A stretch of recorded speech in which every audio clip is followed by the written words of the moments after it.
6 पिस्तूल, 10 काडतुसे आणि पोलिसांच्या जाळ्यात 7 जण. जळगावात अवैध शस्त्राचा मोठा साठा, पोलिसांचा सापळा आणि एकामागोमाग 7 जण पोलिसांच्या ताब्यात.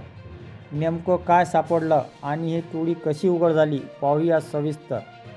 जळगाव शहरात अवैध शस्त्राच्या विक्रीवर लगाम घालत जिल्हा पेठ पोलिसांनी मोठी कारवाई केल्याची माहिती समोर आली आहे.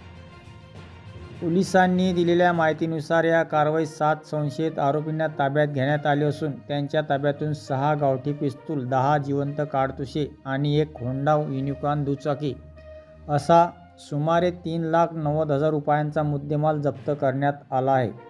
या प्रकरणी जिल्हा पेठ पोलीस ठाण्यात CCTNS क्रमांक 44/2026 नुसार शस्त्र अधिनियम 1959च्या कलम 3 आणि 25 अंतर्गत गुन्हा नोंद करण्यात आला आहे. पोलिसांना मिळालेल्या गुप्त माहितीच्या आधारे यश रामदास नमदेव याला ताब्यात घेण्यात आले. त्यानंतर चौकशीत अवैध शस्त्र विक्रीच्या साखळीबाबत माहिती मिळाल्याने पोलिसांनी सांगितले. यानंतर पोलिसांनी केतन भालेराव, गौरव साळुंखे, समाधान निकम, विकास काकडे, जगदीश महाजन, कैलास माळी यांनाही ताब्यात घेतले. दरम्यान तपासादरम्यान काही आरोपींवर इतर पोलीस ठाण्यांमध्ये गुन्हे दाखल असल्याची माहिती पोलिसांनी दिली आहे.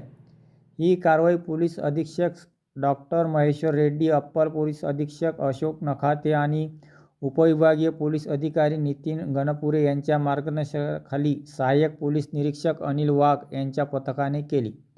या प्रकरणात पुढील तपास उपनिरीक्षक गोपाल देशमुख करीत आहेत. अशा अवैध शस्त्रावर कडक कारवाई व्हायला हवी का? तुमचे मत कॉमेंटमध्ये नक्की सांगा.